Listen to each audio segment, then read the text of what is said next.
Welcome to Empowered Through Health with Dianne Solano, bringing you interviews with health and wellness experts from around the globe, educating, entertaining, and inspiring.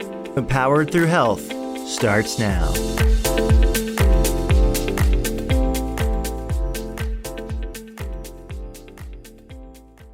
Hello, everyone. Welcome to our weekly podcast every other week where I feature wonderful hosts from around the world that are just crushing it in the natural health industry. My name's Dianne Solano. Most of you know me. Some of you don't. But here's the bottom line. My message to you is to make sure you understand the power of the body. The body has been so magical. It's served us for thousands and thousands and thousands of years, and it hasn't changed. But how our environment's changed, our food quality's changed. And the bottom line is I want to highlight different practitioners around the world that are doing some wonderful work in helping the body work at its optimal level. So before we go further on today, I need to let you know that today's podcast is all about information and education and empowerment to give you tools to explore ideas, information for you to go out there and be your own best health advocate. No means is this here to diagnose or treat anything. This is not medical advice. You got to have that conversation with your doctor. But it is a platform to open up the dialogue around choices and options people may or may not know, or maybe loved ones that you care about that you want to give them more answers and information to. So with no further ado, I'm going to introduce my fabulous guest today, Dr. Shawn Soszka. And before we get on our topic today around thyroid and weight loss, which is a really big topic, especially right now, because people are really wanting to be proactive with their health, knowing there's many things you can do around the thyroid, I want to tell you a little bit about this award-winning physician. He's a naturopathic doctor, a functional medicine practitioner. He's a licensed acupuncturist as well. So this man knows the body inside and out, which is really wonderful because it's all well-rounded. He has an award-winning book called The Thyroid Fix. Wonderful. And it's all about how to reduce fatigue, weight loss, and get your life back. And just to let you know a little bit about his background, he was actually one of the adjunct professors at the National University of Natural Medicine. So he was a mentor to other doctors and practitioners and naturopathic students out there, learning more in the field of natural health and wellness, which is so big and right now so exciting and so empowering. So with no further ado, I'm going to welcome our wonderful guest today, Dr. Shawn Soszka. Welcome, Dr. Shawn. Thank you for spending the time today. I'm going to hand it over to you to grace us with your presence and information around this heavy topic of thyroid and weight loss. Absolutely. Yeah. I mean, and it's a huge topic in many ways. So many times, for so many people, it's often overlooked as a diagnosis. In a lot of people are experiencing issues with, the fatigue, of course, difficulty, losing weight as an example. And unfortunately, so many times when they do seek health care, they often are misdiagnosed, or it's the last thing they're thinking about relative to thyroid. Thyroid, they're thinking, oh, it's depression. You need to just, go easy on what you're eating, more exercise. And those things are, they're maybe relevant, but if you're missing the core piece, you're not going to get anywhere. So it's a real important piece. Again, very commonly misdiagnosed or just entirely just dismissed altogether. And unfortunately, this is especially true for women who are more prone to having thyroid issues, about a 9-to-1 ratio relative to men. So it's a really huge topic by itself. So and so I do treat a lot of it in my practice, and it's pretty much my practice entirely. And one of the things that really stands out when we're talking about like low functioning thyroid, which is implying that your thyroid is not producing the hormones that it should, is a lot of it can be autoimmune in nature, meaning that your immune system is essentially attacking itself. And with that process, the entire metabolism basically shuts down. So it's really impactful on a very deep fundamental level. And, I hear a lot of people just accepting. I was told my thyroid's off. I'm giving medication. And I see it from all ages. I've seen girls in their 20s. I've seen women in their 30s, women in their 40s. And you're right, it is mostly women. What is the connection between the female body that is more prone to thyroid issues, and what does someone do if they're diagnosed with a thyroid challenge? Where do you Mhm. go? It's almost overwhelming. Well, there's a lot of different theories as to why women over versus men. There have been associations, well, because of the cyclical nature of the sex hormones, but then others are saying no, that doesn't fit. And there are a number of possible factors. It's not entirely clear. We don't have a clear, decisive answer. But the real big distinction here is that we do see the autoimmunity piece building and building consistently. And with that, we see a lot of different possible causes. And I think that's really the big cornerstone of a lot of things here, is the fact that you do have so many possible triggers, and environmental parts could be part of that. Certainly seeing viruses and things like that being a root cause. And so, and again, it's true that the hormones can be a factor. So a lot of times we do see surges of certain hormones. So timing of thyroid issues can be puberty, giving birth, and menopause are big factors. And so those are some groups that we're seeing. However, I'm starting to see girls as young as 8 with Hashimoto's. And so, and I keep on referring back to Hashimoto's because, again, 95% of the population who have low functioning thyroid are going to have Hashimoto's. That's the statistics. It used to be that they thought, oh, you're not getting enough iodine, and that was true, but that's just not really the case anymore. So a lot of these individuals are, okay, your labs are off. And then, there's the conversation about T3, T4, Yeah. that's where I think people feel overwhelmed and confused, because Mhm. it's just like, I don't know what any of this means. All I know is Right. this and that and this and that. But I Right. know that there's sometimes indicators of, if this is too high, maybe you Mhm. move in this direction. Do you have any advice around someone that's just overwhelmed by the Oh, sure. The big conversation lab wise, you have TSH, which is not even a measurement of your thyroid production. It's a measurement of your brain signal to the thyroid.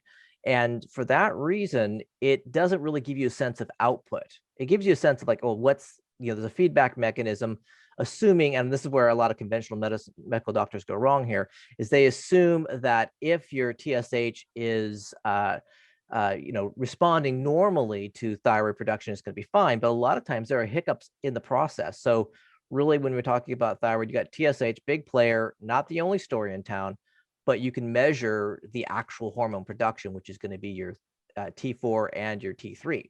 And the T3 is the business side of metabolism. So it is really what needs to be, it gets into the cell. It's what kicks in metabolism. It causes the cells to produce all of the various things, reducing proteins, energy, of course, huge factor, of course. And so when there are interruptions in that process, because, with T4, you have to convert it to T3, and this happens in certain places of the body, and the intestines, as an example, the liver. So that's a huge factor, and kidneys and other tissues. But in those instances, you can see that a lot of times that you can have interruptions between that T4 to T3 conversion. And that's why I like to look at both. And that also brings up reverse T3, which perhaps some of the listeners have heard of. And reverse T3 is in essence a form of T3 that is basically unusable in the body. It's like the body's putting on the brakes. And there's a lot of reasons why. Um, and so those are the big 4 players, really, when you're looking at labs. And most conventional doctors are going to stick to TSH only, maybe free T4, but T3, they're not really going to pay attention to. And there are some caveats with that relative to there's timing of labs and so on that are really important. So if a person's taking medications, an example, I always wait for them to take their medications after the lab draw, just to reduce any sort of fluctuations. Better fasting, as an example, first morning, as an example. Those are things you can do to control the situation to get like the most accurate labs. But when you look at the different factors that influence the conversion, that's where really it gets interesting, frankly. influence the conversion? And we know now that conversion happens in a lot of the big organs: liver, intestine, kidneys. Mhm. And I guess this is where it's all interconnected, right? If you're Mhm. overly toxic, if you're not having those elimination routes really doing Mhm. their proper processes, Well, imagine all that job, all that work. How can they convert effectively if they're not working effectively?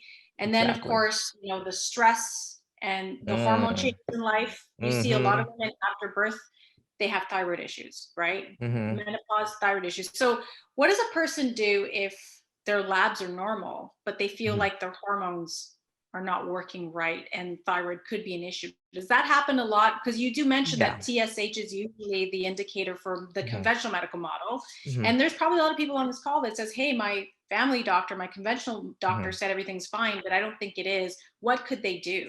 And does your book break this down further? Oh yeah, it goes into like a lot of detail on that front. Really, one important thing I should say about TSH before going any further is that there's not a consensus as to what the normal range is. So, as an example, going to the numbers for a second, they typically say 0.5 to 5.0. You'll see some variations in terms of the lab. So, TSH, if it's between those ranges, most conventional doctors just won't touch it. It's not really relevant to them. And however, you look at the average healthy person, you'll see that, when they look at the TSH on healthy people, it's usually 1 to 2.5. If you go above 2.5, you start to see changes in the body, weight gain, cholesterol buildup, and things like that. So when talking about TSH, it's kind of a loaded topic in the sense that, there's not even a reasonable agreement as to what makes sense.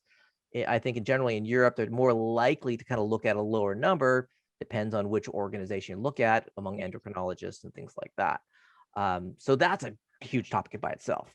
And then you get into like the stress. Stress is a huge factor. I mean, you really can't, play that down. It's massive. I mean, and we have some epic stress right now. I mean, this past 2 years, wow, beyond measure. I mean, really.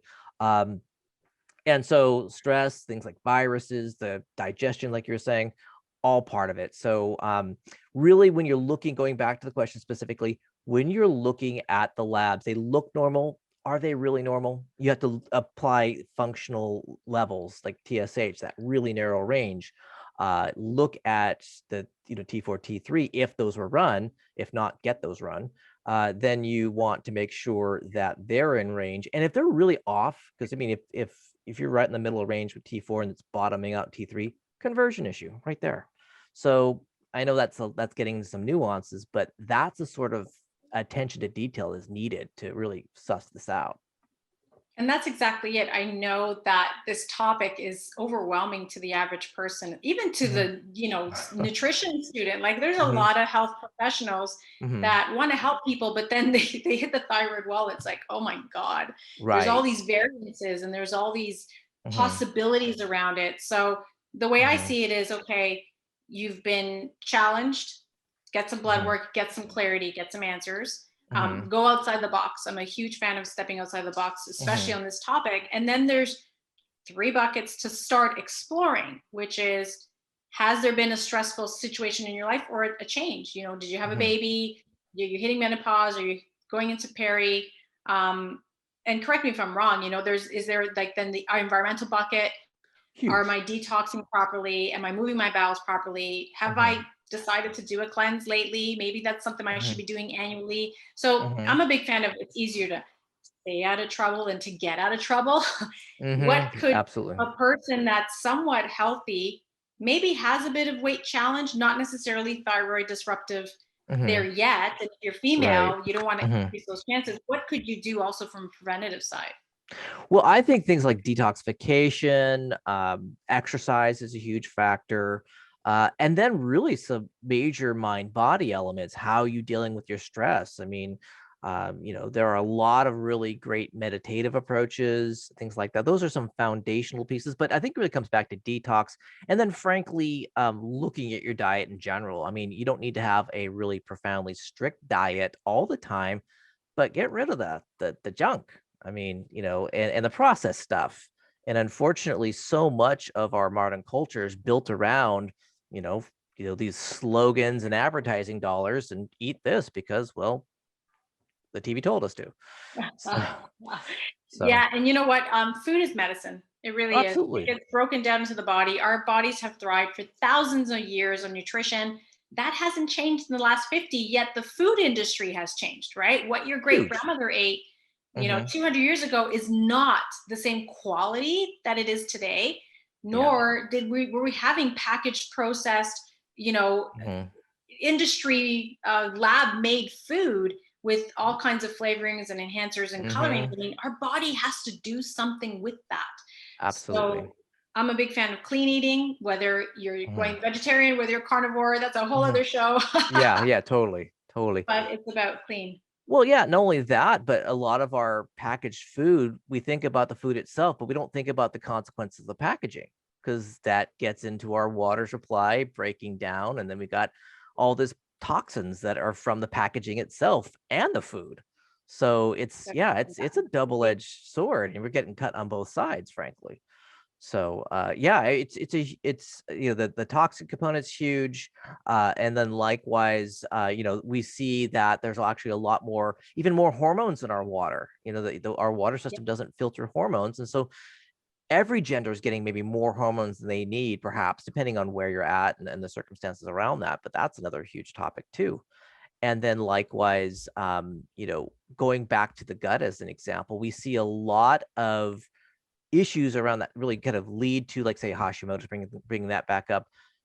Infections in the gut actually trigger that. So there's a number of different bacterias that are known to trigger that. So that could be a big part too. So if a person's had a really challenged digestive system, it's not going to be guaranteed, of course, but there's a stronger possibility if you're predisposed to a thyroid issue, that might be it, plus some stress, it's game on. Yes, and they say a lot of illness comes in from the gut. And you're Mhm. right, so many of us throughout the years, whether it's through travel, raw foods, Mhm. sushi, mosquito bites, we Mhm. collect viruses, bacteria, bugs, Mhm. parasites. Like, it happens. And many Mhm. people are challenged, and technically everything's fine, but something doesn't feel fine. Right, So this right. is where you can start really turning to the natural world, seeing many different options out there that you would have never known existed. Dr. Shawn, your Mhm. book talks about how to reduce fatigue and lose weight and get your Mhm. life back. Maybe three Mhm. tips a viewer today could start to do that maybe is feeling, okay, there's all this Mhm. great information. They can start exploring, but Mhm. definitely get the book if this is something you Right. can dive deeper in and learn more Mhm. on. But what could someone start doing today going, man, I want to just get my life back? Right, right. Well, first off, it's really important to kind of just look at your own personal history. What's been going on? Uh, you know, d- and really depending on how severe things are, when did they last feel better? As kind of like almost like a personal inventory, to kind of Nice. look at things, and then because sometimes you can get some clues there. Now, if someone's like feeling a little down, and perhaps they're a little low energy, maybe a little extra weight, and maybe there's a thyroid issue, then I would really focus in things like adrenal health and stress, like we talked about. A detoxification diet or elimination diet for intermittently can be useful. Some people do better if they do some sort of elimination diet like twice a year or something like that, can be really helpful. And sometimes that's enough to turn things around. I mean, I think that so many people get fixated on, oh, this herb does this and this herb does that, that they ignore the power of what they're eating and how that can be seriously impactful. Those are the And then fundamentals. yeah, and actually getting a good set of labs. I mean, obviously that's going to involve a practitioner, but that can really put things on the map because so many times they may actually have something brewing and it may not hit full steam yet, and it's a whole lot easier to stop it in its tracks before it really goes out of control than to try to backtrack. So that's another Yeah, big quick part. question for Yeah. you, Dr. Soszka. There's a lot of people that have been on thyroid medication for Hmm. years, Yeah. and they want to see if they can wake up their body again. They talk Hmm. about how the thyroid really is the gateway to health, Hmm. and that there's this understanding that once that doesn't work properly, it never comes back. What are your thoughts around that? Well, the thyroid gland as a tissue is very resilient, so it has the possibility of regenerating itself. It just a bigger question is there something that is damaging the tissue? Because some, and not many, but some people actually don't have any signs of thyroid damage. The thyroid gland is intact, but something else is going on. So that's always the big question. So a lot of times, if you heal everything else, a lot of times back to diet, and then or even say adrenal stress or something like that, then the thyroid kicks back into place. Now, if there is an autoimmune piece, then yes, there is that challenge of restoring tissue. And I know some people say, oh, you know, you can absolutely completely, you know, heal an autoimmune condition, possibly, but really the first step is always to stop it in its tracks and reverse it as much as possible. And with that, you know, the big thing we tend to look at with that is, and coming off a medication or something like that is, how robust is the tissue that remains? Because if it's all scar tissue, then obviously that's a huge challenge. And then likewise, you know, another important thing about medication is that you can't expect it to do everything, because there's everything that led up to the condition in its first place, you know, in the first place. So that's another part. So getting off medication, entirely possible, absolutely. It's just a matter of kind of getting to the root cause, figuring out what that is, and reversing it. That's really the foundation, I think.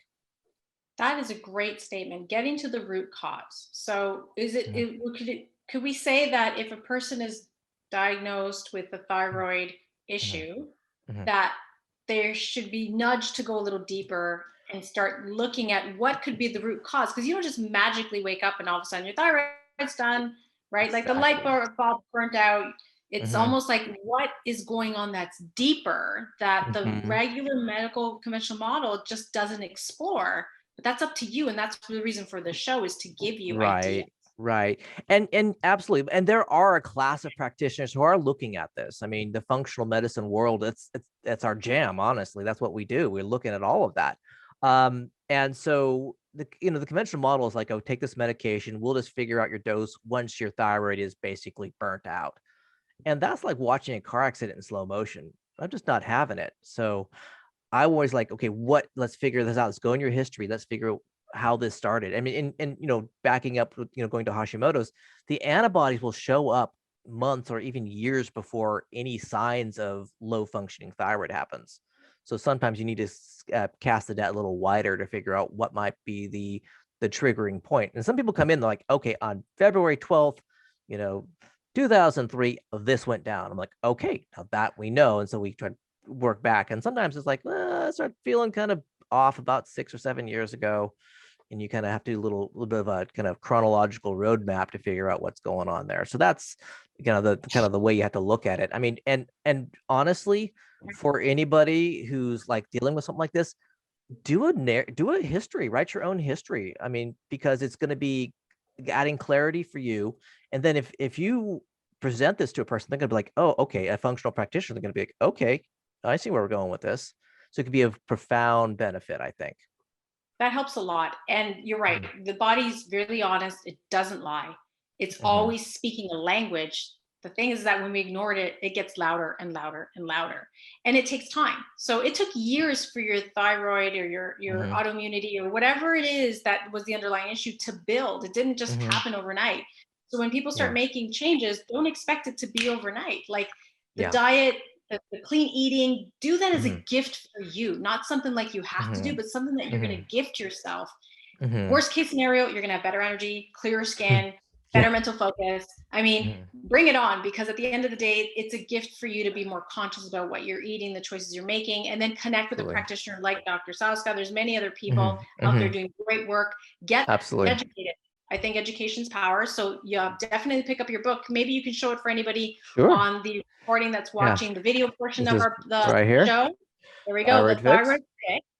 on How to Amazon. reduce fatigue, lose weight, and get your life back. So this is going to be great. It's going to go into the topics we talked about today Mhm. with some good detail. Mhm. Those of you that are taking notes furiously, you might as well just get the book and just get really educated so you can ask Mhm. the right questions. You know, the Yes. bottom line is you are your own best health advocate. Follow your instincts. Absolutely. What you want wants you. If you're looking for answers, they're out there. And people like Absolutely. Dr. Shawn are doing great work that way. Absolutely. Anything Yeah. in closing, Dr. Shawn, before we close out the show? We've got a few minutes left. I would say, you know, big thing, you are the expert in you. And so don't take no for an answer, frankly. You really need to, you know, advocate for yourself, really look at finding a practitioner that really will help you build a team. I mean, frankly, just build a team. Nutritionist, whatever your issue is, don't just, you know, accept one line of thinking, you know, really become the conductor of your own orchestra, honestly. It's really fundamental for recovery. I really like that. Get your own team. Yes, Hmm. I actually have my own team myself that I'm like, I want to stay on top of it. And Hmm. that's the goal is we want to be healthy and strong and vibrant because when you feel good, you Hmm. do good.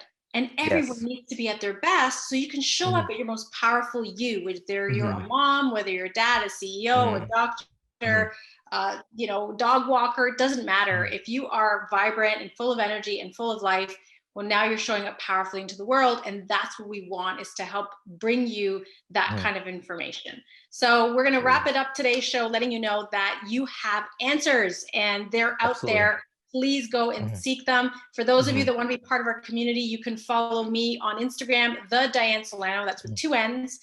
We Hmm. are now composing a list of people that want to be part of our monthly wealth guide. It's a combination of health, wealth, and abundance because that's what life is about. We're multi-level and factorial. We have access to wonderful practitioners like Dr. Shawn Soszka and many others that we interview. You can find sound bites on our Instagram handle. I think, Dr. Shawn, you also have a social media Hmm. presence. Where Hmm. can people find you? I'm at Dr. Soszka everywhere. Dr. Soszka, and that's Soszka. Yeah. And you will DR. find him everywhere. So you want to make sure you connect with practitioners like Dr. Soszka that can give us some information. Our goal is to help you live at your best potential. You've been blessed with an amazing life. Join us every other Friday on Empowered Through Health podcast, where we have a list of topics and doctors and references around the world just doing some amazing work there so that you can help yourself and your loved ones live a powerful, vibrant life. We'll end today's show with that. Dr. Soszka, thank you for being with us today. We'll see Thank you. everyone online and make it a super healthy and powerful one. Bye, everyone, for now. Thank you for listening to Empowered Through Health with Dianne Solano. For more information, visit Senergy.ca. That's SENARGY.ca.